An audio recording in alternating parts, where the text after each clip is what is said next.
Super Bowl week. Our teams aren't in it, so let's move on. But let's talk about sports. We like to talk sports. What is your favorite sport? Favorite sport? Well, I coincidentally enough, I growing up watched a lot of hockey. As I am a Bills fan, I'm a Sabres fan. And Sabres ever win a cup? No, it's just a black cloud over Buffalo since its existence. Does Those big, dark snow clouds. No, we've not won any championships. I think maybe back in the day, the Buffalo Braves may have won something from basketball. The ABA, I believe. But so you guys have two professional sports teams? Is that right?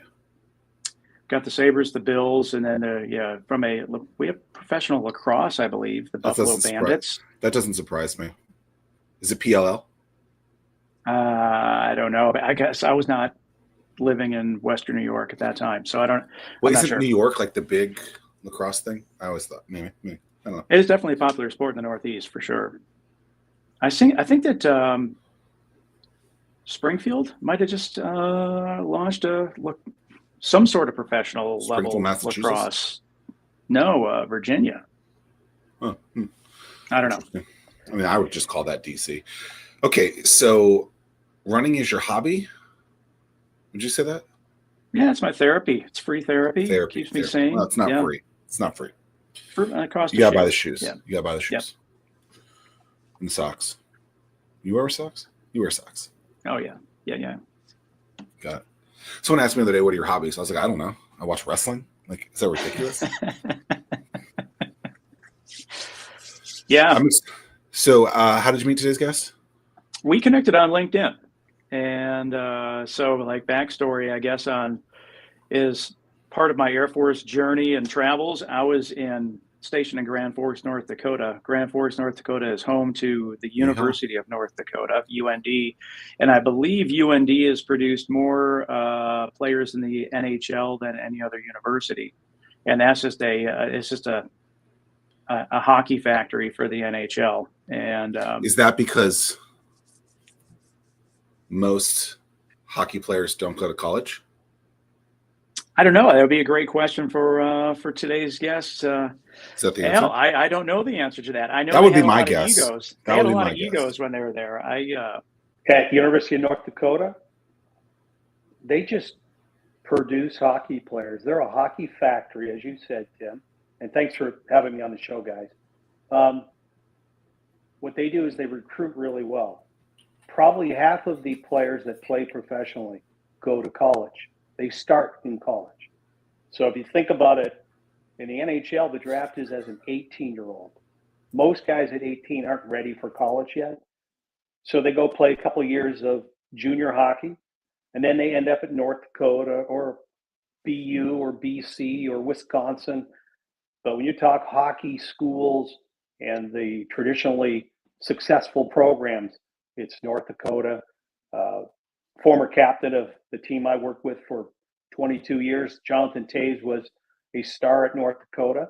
And then obviously he's going to be a Hall of Fame player in the NHL, and so on and so on. But they go there for the hockey program and then the education.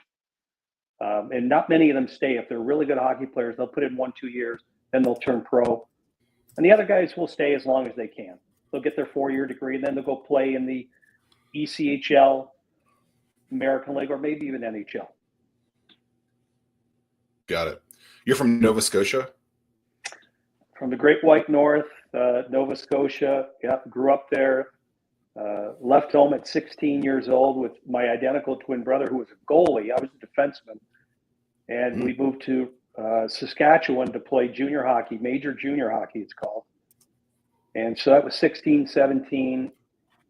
I ended up moving over to the Ontario Hockey League and played a few years there. Went back to college for 4 years and ended up down here in the Hampton Roads area in 1991, playing for John Brophy, the legendary coach.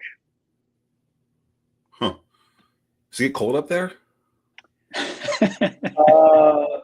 The summer. Oh, let me ask it a different way. Does it get cold down here? No. The summer up there is really short. It's beautiful. I'm on the Atlantic Ocean. My family all still live there. It's beautiful, but it's such a short summer. And as Tim knows from being from Buffalo, you don't know snow until you've lived in Buffalo or in that snow belt, or you grew up in Nova Scotia. Oh, Nova Scotia. Okay. Yeah. Yeah. Al was drafted by the Buffalo Sabres. So it's way back when. That's when they had really good hockey teams, actually, Tim. Is that when Lindy Ruff was a player? Lindy was just about to retire. Yeah. Okay. He was just about, I'm 10 years younger than Lindy, maybe a little bit more younger. But he was at the end of his career.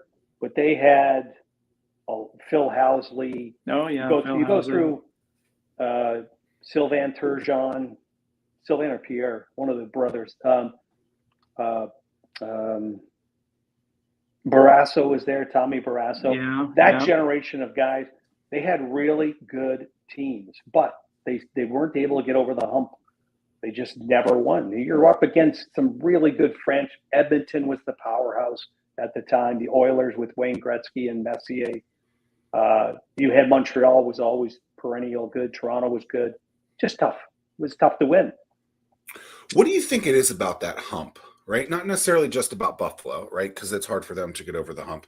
But like in sports, you got a lot of these teams who are all like really close, but then one team just is always just a little bit better, right? And maybe you could say that from a business perspective too, where it's like there's a bunch of these businesses that are really close, but for some reason, like a lot of these teams just can't get over the hump. Like what? Like listen, it's no different. Business and sports are built on the same foundation, and that is leadership,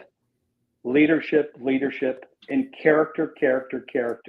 So those teams that didn't get over the hump, they might have had some leadership, some good character, but they didn't have the depth. And depth takes you to the next level, especially in sports and specifically with hockey. If you've got 4 solid lines, 6 solid defensemen, and a number 1 goalie that can win you a game, if you have an off night, and within that room of 20 players, you have great leadership and character. Meaning, guys, if I walked into a locker room and I said, how many guys in this room are the leaders? I would expect every one of them to put their hand up because they all are a leader in one way, shape, or form. Some play a huge leadership role, some play a really small, but they have to have some level of leadership to add to the ability to win a championship. Now, I've walked into rooms, whether it be a minor hockey, talking to a minor hockey group or a pro team, and I said, how many guys are the leaders in this room? And you get 3 or 4 guys, the captain, the 2 assistants, and then I explained to them, if you want to win a championship, everybody has to play some form of leadership role. And that's the same in business. You can't have a successful business if your employees aren't part of the leadership and part of the growth of the company. So I want to touch on that. That was one of the questions I prepared. So like they say in business, your first hire, first 2 hires are the most important hires you're going to make. The same, I guess, would hold true in terms of when you're looking for that franchise player to build a team around. How do you go about, what do you look for in that franchise player? And what advice would you give to business owners as they look to hire their first employee? Well, from a sports perspective, you're drafting 18-year-old kids. So they've got a historical record all through their minor hockey. Were they leaders on their team? How do they perform in difficult situations in an overtime game or a championship game? Did they overperform or did they underperform? So it's difficult because they're 18, but there are telltales that scouts, management look for. And the same would be in business. I agree with you, Tim. Those first 2 hires, I would say even the number 1 is the first hire.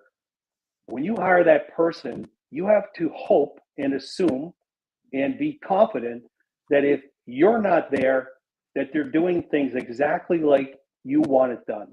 In other words, you're going to train people well enough that they can stay, but also well enough that they can leave. In a business, a lot of people grow and they get to a point where they bump into the bottom of the executive team, like, oh, there's no room here. But if they're trained well enough, they could go somewhere else and take a larger role, or again, treat them well enough that they want to stay. And that's what we do in sports. We bring our players in. We have expectations on them. We expect to win. That's the goal. The same in the company. You expect to be successful as a business. But it's all about the people in that office or in that locker room that are going to lead you there. And it's quickly you have to separate, though. You find out quickly if you've got the right person or the wrong person. And the sooner you make the decision to keep them or let them go is also going to play a role in how you succeed going forward. How long have you lived here? Well, I came in 1990. I arrived in 1991 and as a player with the Admirals. Mm-hmm. And then I became GM at 25 and I stayed till 2007. But the Blackhawks hired me in 2000 to manage their AAA team, which happened to be here, which worked out great for me. Then my wife and my 3 daughters, we moved to Chicago in 2008, 2008, and just moved back last July. So we had a 15-year gap when we weren't here. My wife's from the area. My kids were born here. Got it. All right. So I look at this area. I grew up in DC, major city. And I don't try to compare this to this area to DC whatsoever. I think it's very difficult to do that. But I find that we think very minor league here, right? And yeah, people will talk about maybe there's the different cities and stuff like that, and that's a challenge and stuff like that. But from like a tourism sports perspective, what do you think is going good / bad about this market? And what could we be doing to maybe make it a little bit more solid, appealing? A little better, appealing? Yeah. And so, like, I'll give you an example, right? Like, we got the Norfolk Scope, right? They talked about doing something to it. Now they've decided that they're going to keep it and just renovate it. And that's like the next 50-year plan, right? It's only an 8,000 person arena, something like that. Like, is that appealing to places? Is that really kind of putting a roof on it, like a ceiling on something, being like, yeah, there's that. Like, it's like WWE. I'm a big WWE fan. They used to come maybe once a year. WWE has come out and said that they're not going to any venues that are 10,000 seats or less, right? So that automatically crosses that off the board. Are we looking as an area at these things as, I don't know, just what are your thoughts on all of this? All good questions. I have friends in the building management industry at the top of that food chain. They've wanted to build large facilities here to do what you've talked about, Zach, in terms of attracting the big concerts instead of them leaving DC and going south and driving right past Norfolk in the Hampton Roads area, for example. If we had a 19,000 seat building, they would come here and do a show, multiple shows probably. But for some reason, it's trying to get everybody together. It would have to be collectively a Hampton Roads Tidewater thing. I'll give you a great example also. Nashville is not a big city. At least it wasn't a big city when the Nashville Predators moved there in 1997, 98. And they built a building downtown right on Broad Street. And guess what? That city has exploded since that time. And that wasn't a big market. That might not be as big as the Hampton Roads area, Tidewater area. I would love to have a professional sports team here. It could have been NASCAR at one point. It could have been the NBA. There was Charles Shin, I think it was Charles, his first name, in the Sacramento late 90s. He owned the Charlotte Hornets at the time. And he promoted bringing a NHL club to the Hampton Roads area. And he had a whole big campaign. People were buying tickets ahead of time to be part of it. So there is a desire for this to be a major league market, but I'm not in the inner workings of why it keeps getting pushed to the side. I think it would succeed. Certain sports would, for sure. Mm-hmm. Again, Nashville succeeded. There's lots of success These are all stories. cities that were the same size as Las Vegas, Correct. Nashville, Yeah. here. I mean, Austin was the next nothing. largest MSA above the Norfolk, Virginia Beach MSA is Nashville. So, I mean, like, they are.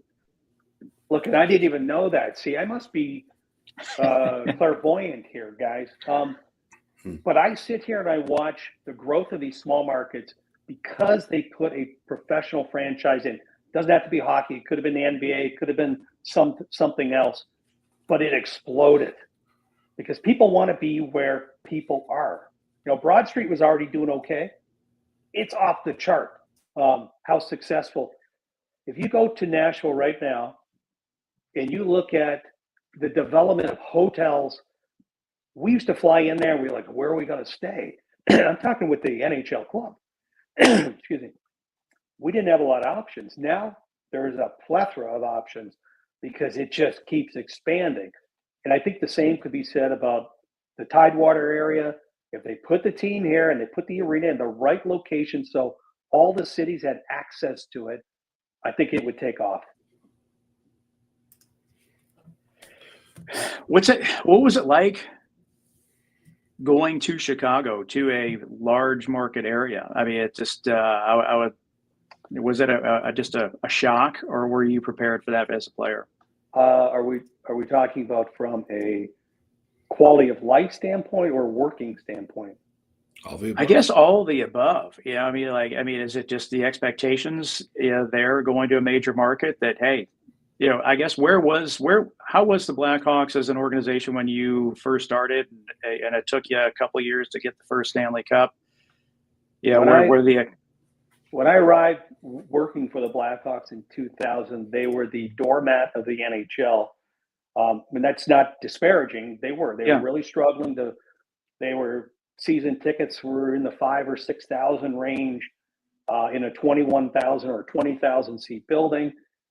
Things just weren't going well. And then through good drafting, great player development, the players started to come, the young players, that a lot of them who played here in Norfolk in the American Hockey League, they matured into NHL level players, and they took that success they had in the minors to the NHL club. And then we added in a few pieces from the outside external, a guy named Marian Hossa, who's a Hall of Fame NHL player. We added him and his leadership, but it started to grow.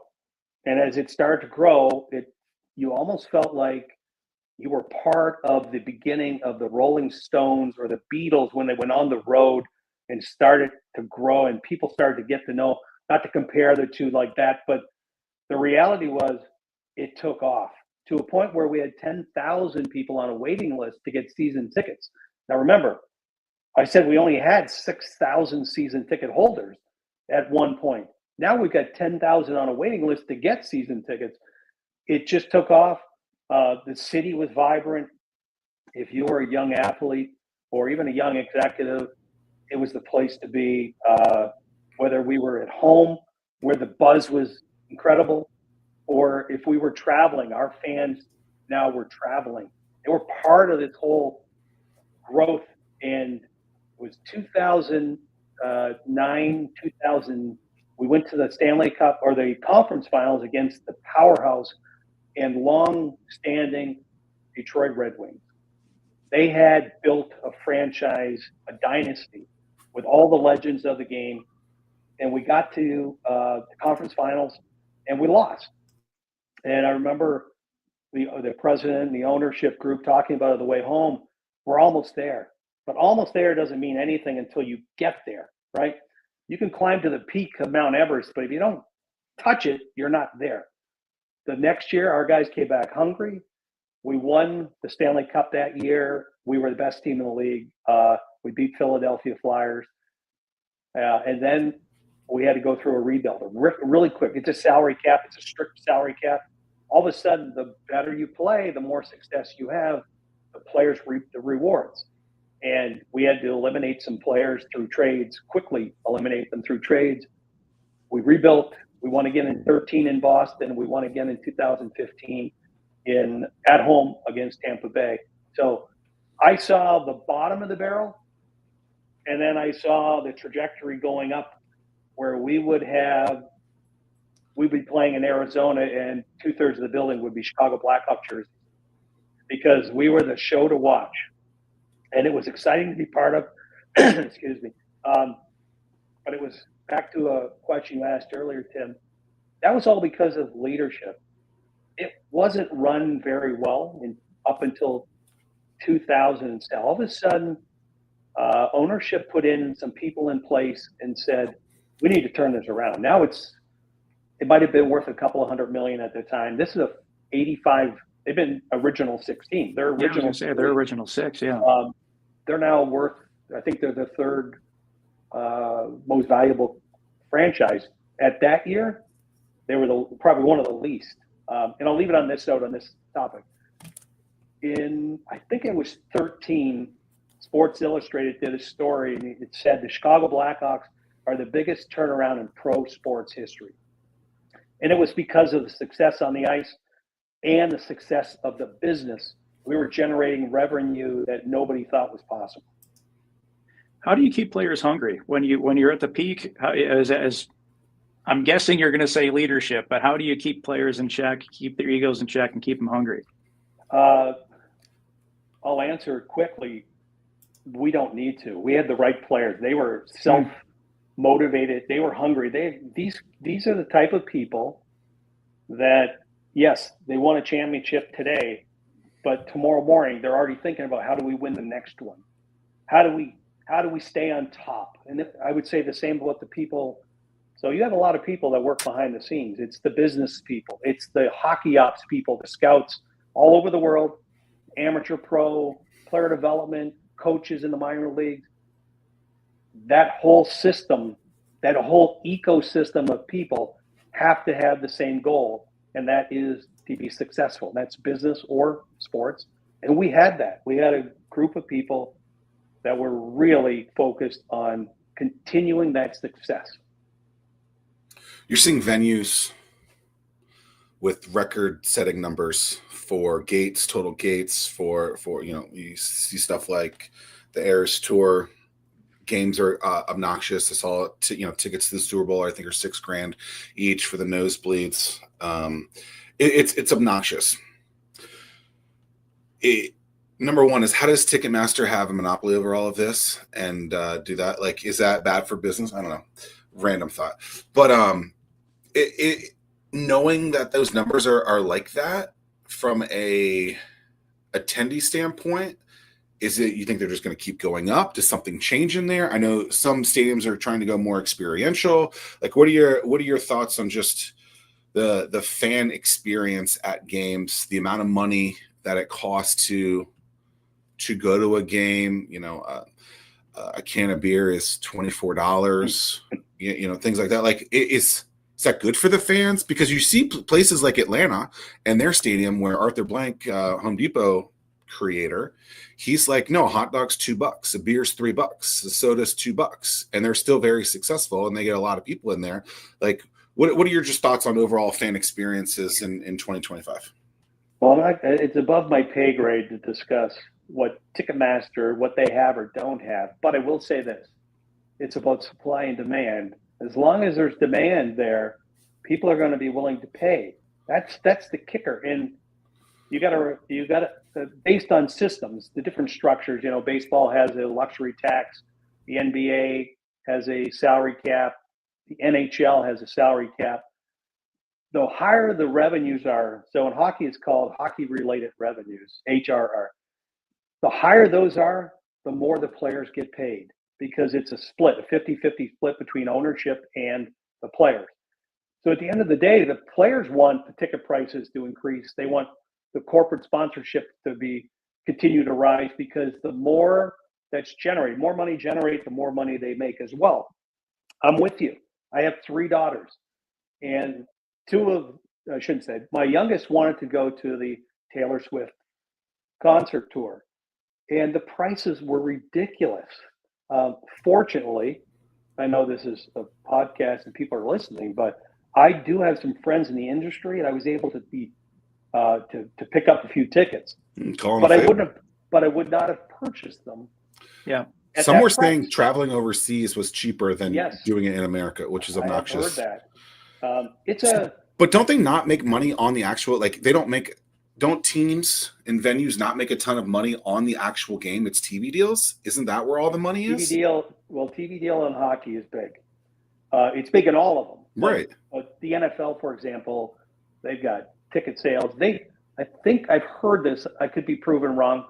But the NFL's payroll is paid for before the season starts because of the TV rights. Hockey's not that way. We rely But they put on it in like an escrow or something? Well, in terms of there's so much money coming in just on that TV deal. It's already got it. Hockey is different. We survive on the ticket sales and the sponsorship and those type. And the TV deal isn't where it needs to be, but the powers to be are working very hard to put a really good TV package together. I'm really impressed with what the NHL has done over the last 15 years to not only grow the sport, but also to create increased revenues. Just recently, the salary cap is projected to go up significantly. And that is, again, all based on revenue coming in.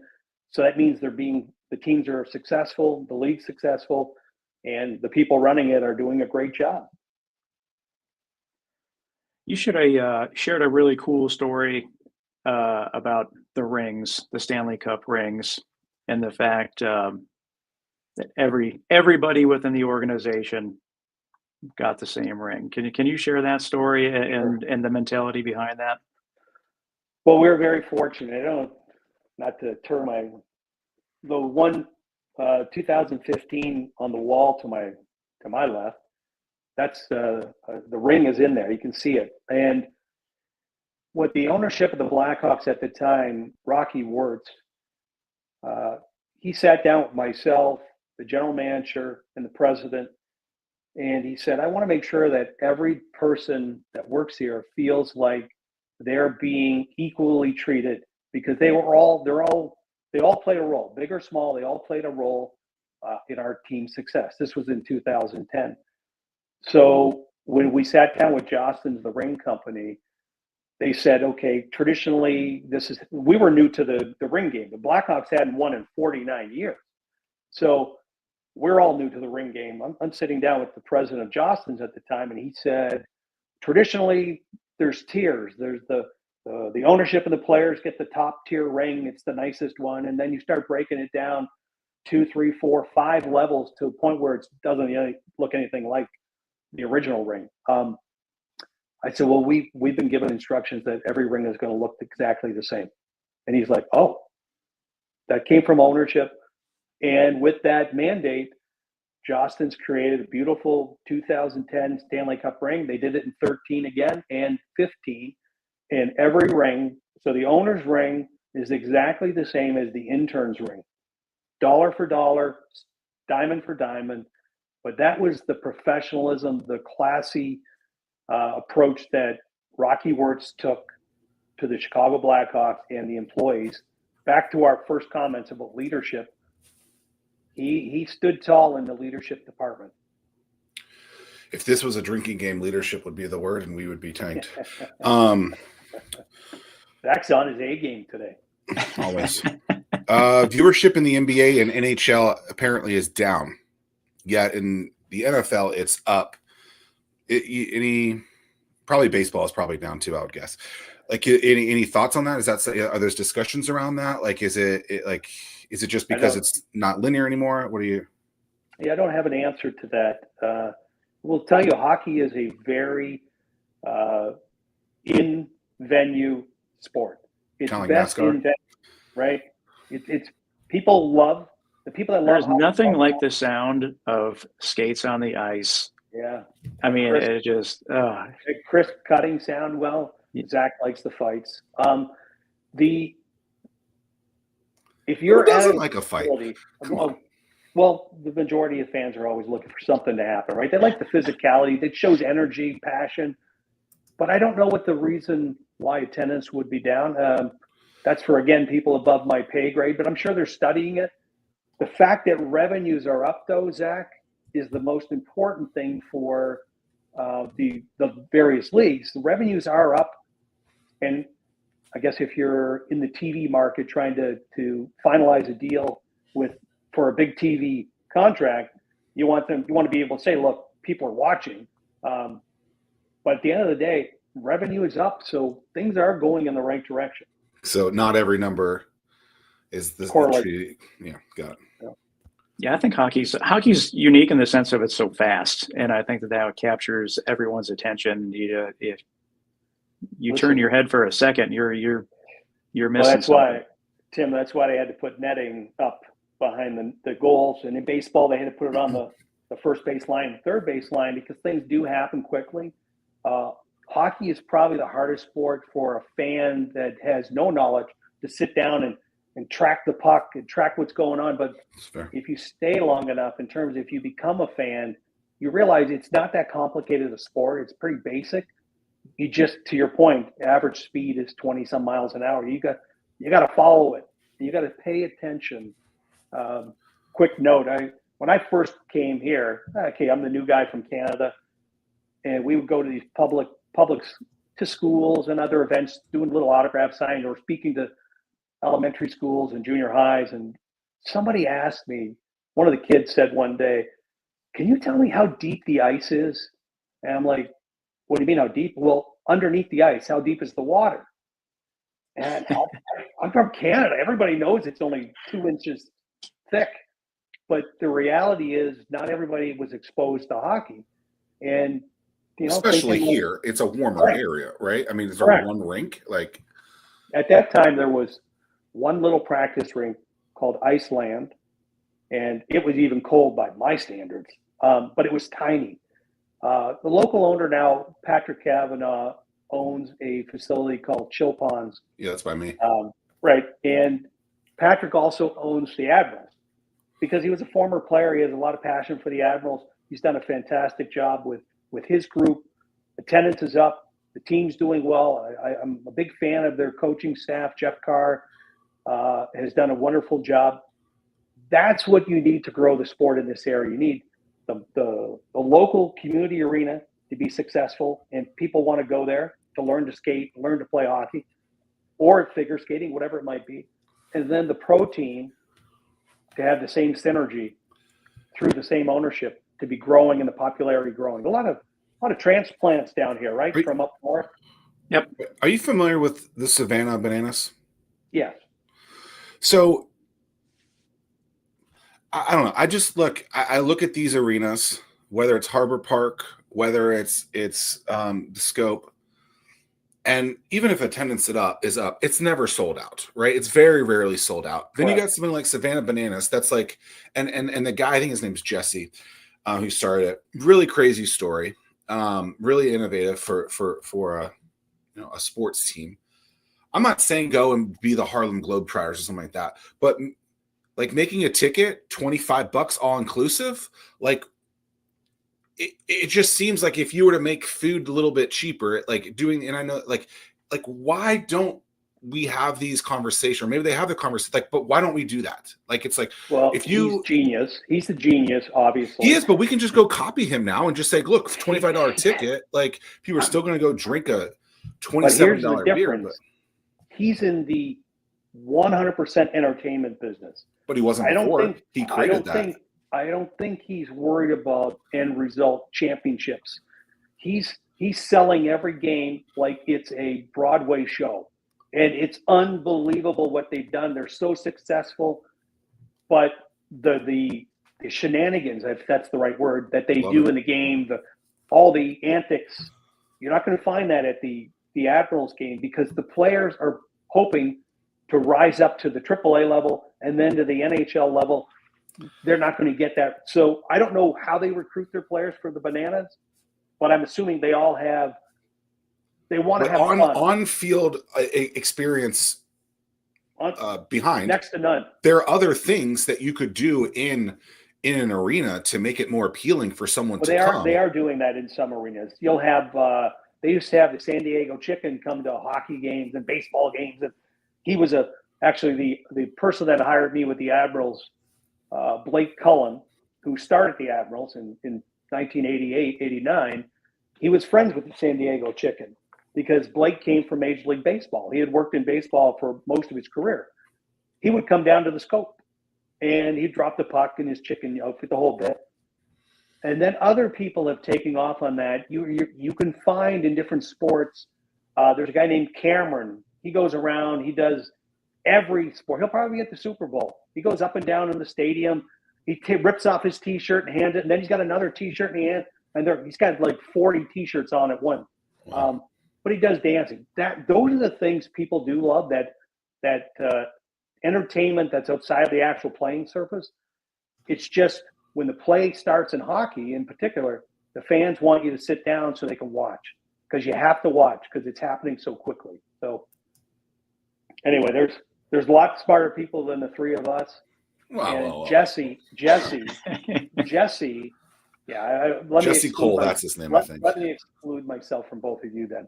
Jesse is a genius when it comes to this stuff. Yeah. This San Diego chicken, I mean, does he just wear the garb all the time or what? No, we don't think so. Well, he's retired now. He's No, probably dead. I forgot all about the San Diego chicken. Yeah. You can't bring him here. Pete would be pissed. Everybody be pissed. He was a legend. Yeah. How was it? How did you come to the determination to transition from player to front office? It was a fortuitous phone call. So I was very fortunate. My first year playing in AA, we won a championship. My second year, I was up playing in AAA, and we won a championship. I came back here for the summer to train. I had signed to go with the Edmonton Oilers. I was heading to training camp in September, and this is now August. I had about a month to go, and the owner of the Admirals, who I'd played for previously, called, and he was just checking in. And I said, "How are you, Blake?" And he said, "Al, I actually not good. I just made an offer to a former BC or BU grad, had been captain of a team here, to be general manager, assistant coach." And he said he turned me down. He said it wasn't enough money. And I said, "You know what? I'd be interested." And he goes, "You're leaving in 4 weeks for camp." I go, "You know what? I've been very fortunate to win some championships here, but I'm 25. I like the idea of running the team." So we sat down, we met, and he offered me the job. I said, "Listen, the money's fine, but will you take care of my housing? Put me up somewhere." And he said, "Absolutely." So that was the negotiating. And so I was the 25-year-old GM of the Admirals. Blake Cullen and John Brophy were the two other people that I worked directly with, and they were both early 60s. And to answer the question directly, I called my mother and father, who are still living up in Nova Scotia. And I said, "Hey, listen, I've got to make a decision, Mom," to my mother. And she goes, "Oh my gosh, I'm glad you're 25 years old. It's time to stop playing. It's time to get a real job." I'm like, "Oh, great." My dad got on the phone. I go, "Here's what's happening, Dad." And he goes, "Oh, you got to keep playing. You can't stop playing. You're only 25. So you're caught in the middle, right? I get what Mom wanted. I get what Dad wanted. But I knew what I wanted. And I wanted longevity in my career. Was I going to play in the NHL? I might have played a game, 10 games, maybe got lucky and played more. I don't know. But I knew I could. I was bright enough and smart enough in terms of a managerial acumen from my college years and other things I've been working on, that I knew this could be a longer lasting career. So that was 25. And for the next 30 years, I was in management. So hard decision at the time, but it worked out to be the right decision. You see a lot of more people doing that now, just retiring early from sports. I don't know if that's because of injuries and things like that, but at 25, like I'm trying to remember what I was doing at 25. It wasn't something smart. Well, I got lucky. I had two great mentors. Blake Cullen was an incredible, buttoned up, sophisticated mentor. And John Brophy was a Neanderthal, not buttoned up, but one thing he knew how to do was push people to get out of their comfort zone and take it to that next level. Everybody thinks they're working hard until somebody like John Brophy comes along and says, "You think that's hard? I can get you to here. And when we get you here, then you have more opportunities. And sure enough, a lot of average players came here and left here above average. So I'm going to be in Nashville this weekend, and I'll see the Nashville Predators, and the head coach, Andrew Burnett, played here, and he butted heads with John Brophy right away. He was young. He was 20 years old. He didn't want to be in the ECHL. And John Brophy took him because it's what he did and created a far better conditioned athlete and a guy that started to believe he could do more. And he played 1,000 games in the NHL after starting here. Now he's a coach. So I had two, they were complete opposites, Blake Cullen and John Brophy, but they came together to be my two favorite mentors. I'm definitely the Neanderthal. Thank you. They're good too. They have a purpose. Zach tries to keep me from being so buttoned up. So, well, he didn't tell you. Were we recording when? I don't know. I don't remember. This man shows up full suit into my office when I first meet him. That's not my style whatsoever. And I'm like, what are we doing here? Yeah, I went halfway. I was going to put a tie on for you, Zach. Well, you're in a world now, to my understanding, where people expect something like that, I feel like. And I don't know whether that's a good or a bad thing. But they do. They do and they don't. I've had a couple of people that I've been on with a suit and tie on a Zoom calls in particular, even Zoom calls, and they'll say, hey, you can lose the tie. You can lose the tie right away. And I don't really know these people. It's the meeting that we've set up. Or you see the other side of it. I know going into the meeting, I can factor in age to their, they're younger. They're not likely to come on with a suit on. So I'll come a little bit more casual. And sure enough, they're not wearing a suit. So it's just a feel. This business is, you're dealing with a lot of business owners, high net worth people, and just people that want their lives protected in some way, shape, or form. And you want to make sure you're professional because it's their life and their story. They're gonna break it down for you. And you want to make sure you're looking professional. I'm not coming on with my hat on backwards and a sweatshirt. That's not a business approach. This man hates Dan Quinn. I don't like. I actually have a hard time with some of the garb the coaches wear in football on the sideline. Now, I'll preference NHL coaches wear suits normally, right? They wear a suit, but I'll preference it. Baseball, the manager wears a uniform. I never understood that. Can you imagine who Joel Quenneville, who worked for us, is the second winningest coach in pro hockey, in hockey history. And the number one guy, his name is Scotty Bowman. He worked with us. I can't imagine either of them dressing in a uniform, a hockey uniform, and standing behind the bench giving instructions.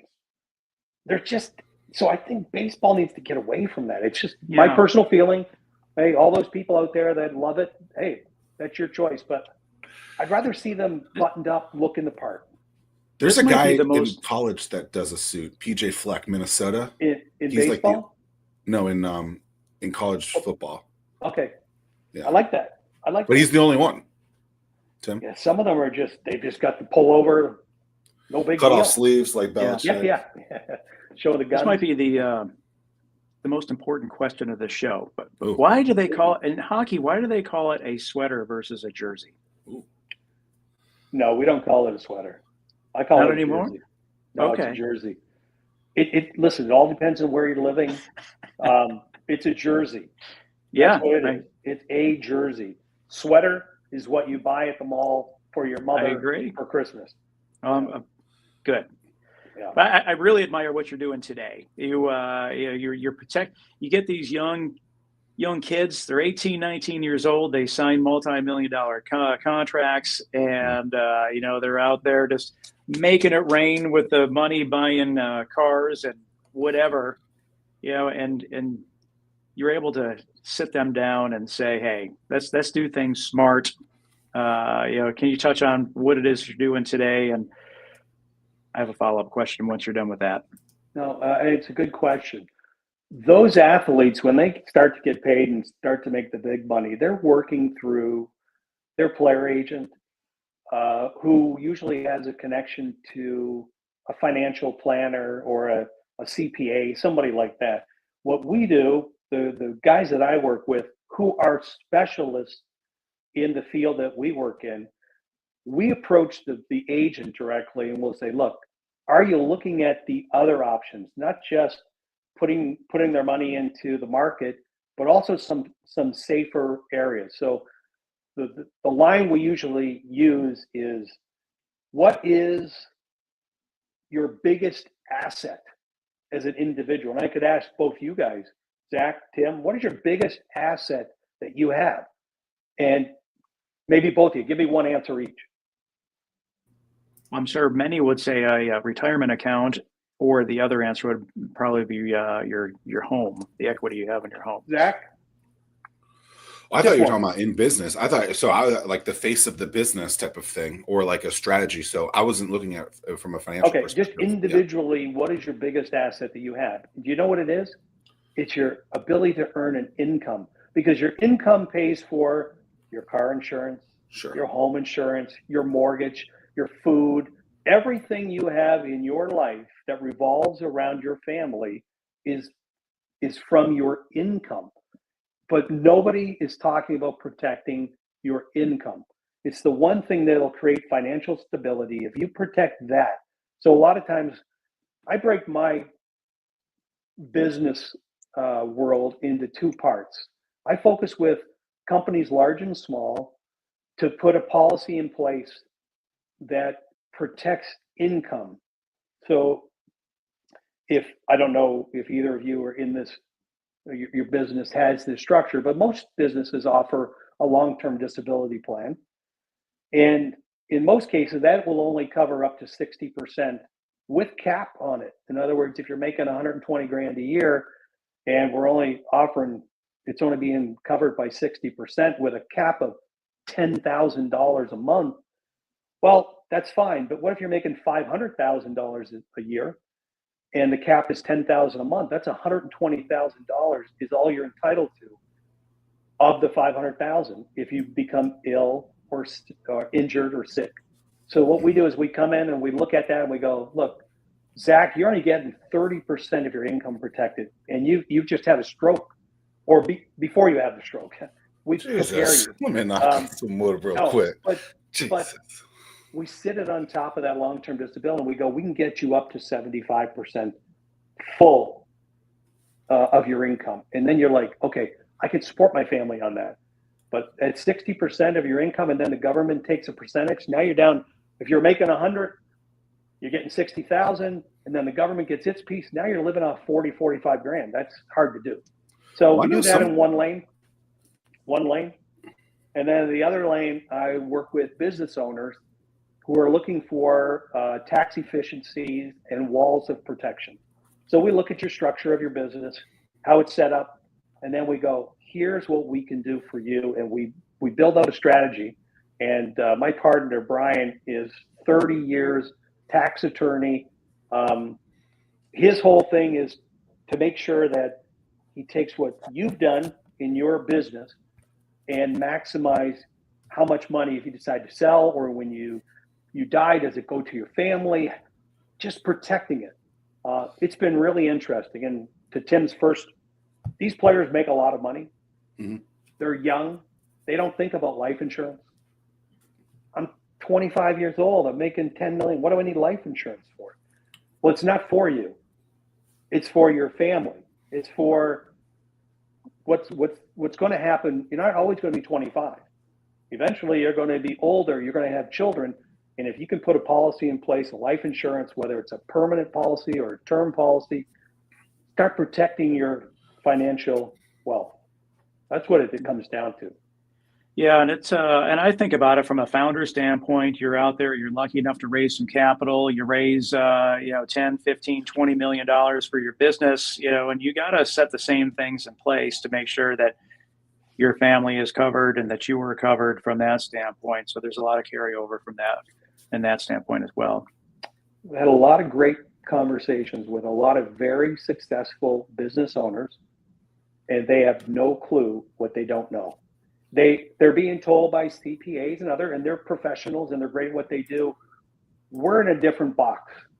The people that I work with will take you somewhere you didn't even know existed, and it's all based on tax codes and doing the right thing, again, just to protect your financial future. And we've had a lot of success with it. I've enjoyed it. Listen, I want to help people. And there's no better way than to do it through the business I'm currently in. I think I helped a lot of young athletes over the years to get to their pinnacle of their careers or make the money they were hoping to make. This is similar, just in a different way, but you're protecting people's financial and economic well-being. How did you make that transition over to this? How did you say It this was was the role like, that you want to be in? Did you get another magical call at 25?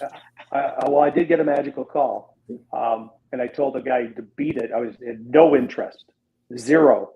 But at one point, somebody asked me, what's it like to go from professional sport to doing what you're doing now?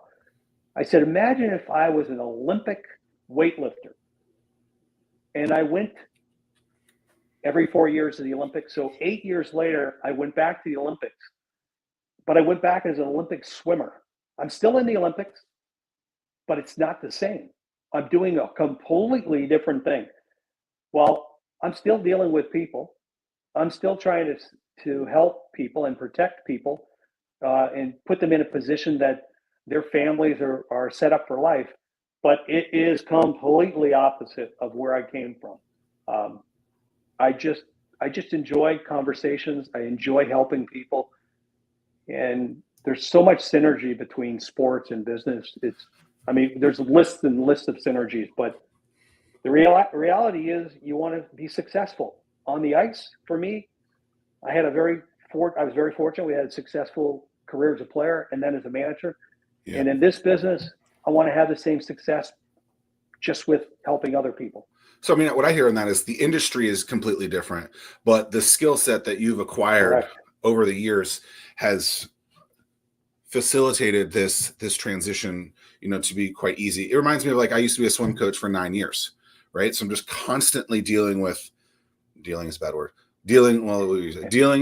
parents, having those conversations, but then teaching the kids, and then now doing business coaching stuff like what I do now. It's very much the same thing. So while I never thought that was the world I was going to be in when I was a swim coach, a lot of that has transitioned very easily into this because I've been communicating with people for 35 years. Zach and Tim, we're all in the people business. That's it. Absolutely. That's the bottom line. We're in the people business and the relationship business. So if you can build relationships like we did I did in sports, I can build the same relations. I still have a lot of the relationships. Yeah. And they reach out to me about this because they see it on LinkedIn and they're like, hey, Al. But that's because you create a good relationship for so many years. And that's why I think so many people fumble this. That's the vital part. Right. They're like, oh, let me go for the sale immediately because you seem like my target customer. And I'm like, yo, you're a donkey. You could actually get me out as a customer, but I hate you because of the way that you interacted with me when you introduced yourself to me. I'm not talking about Tim here. He and I are fine, but that's what most people do. They're like, oh, I need to go to a networking event and get these, get this new business. I go on LinkedIn, see this person. I'm going to immediately, no, it's like, stop all of that. Just create the relationship. And if you do that well, everything else will happen correctly. Your discussion is spot on. And I think Tim and I are a great example of that. I didn't ask Tim for anything. I just started to build a relationship with Tim. And then Tim reached out to me to do a favor for someone in his family.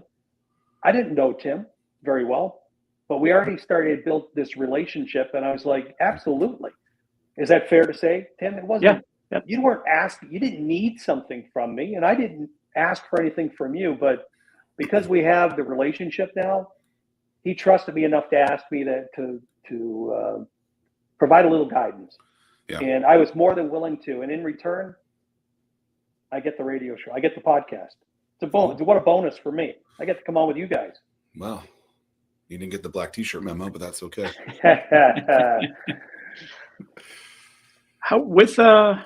What's your take quickly as we're running out on time? What's your take on NIL and how college sports have changed with even younger people getting access to some cash? Boy, that's a slippery slope. I do a lot of days. I get people reach out to me and ask for advice. And I had a young soccer player from this area, a family member, reach out to me asking for advice for their relative who's 17 years old and has an opportunity to turn professional in soccer or to go get a full scholarship to college. And then the NIL part. So I walked them through it best I could. Soccer is not my forte, but they all are similar how they run.